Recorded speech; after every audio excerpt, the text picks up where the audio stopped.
আসসালামু আলাইকুম দর্শক, আশা করি আপনারা সকলেই ভালো আছেন।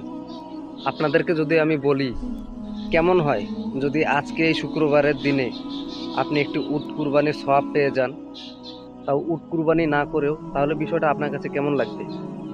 একটা মাত্র হাদিসে আপনি বুঝতে পারবেন ইনশাআল্লাহ। আর এই হাদিসটি আজকে আমি বর্ণনা করব না, আমার একটি দিনী ভাই বর্ণনা করবে। চলুন সেই হাদিসটি শুনে আসি। আসসালামু আলাইকুম মুহতারাম হাজরিন। আজকে জুমার দিন একটি গুরুত্বপূর্ণ হাদিস সম্পর্কে আপনাদের জানাবো। আল্লাহর রাসূল সাল্লাল্লাহু আলাইহি ওয়াসাল্লাম বলেছেন, যে ব্যক্তি জুমার দিন জানাবাতের ন্যায় গোসল করে, অর্থাৎ ফরজ গোসল করে এবং সালাতের জন্য মসজিদে সর্বপ্রথম আগমন করে, সে যেন একটি উট কোরবানি করলো। এবং যে ব্যক্তি দ্বিতীয় পর্যায়ে মসজিদে আগমন করলো, সে যেন একটি গাভী কোরবানি করলো। এবং তৃতীয় পর্যায়ে যে ব্যক্তি মসজিদে প্রবেশ করলো, সে যেন একটি দুম্বা কোরবানি করলো। কোনো কোনো বর্ণনায় পাওয়া যায় মেষ অথবা ভেড়ার উল্লেখ পাওয়া যায়।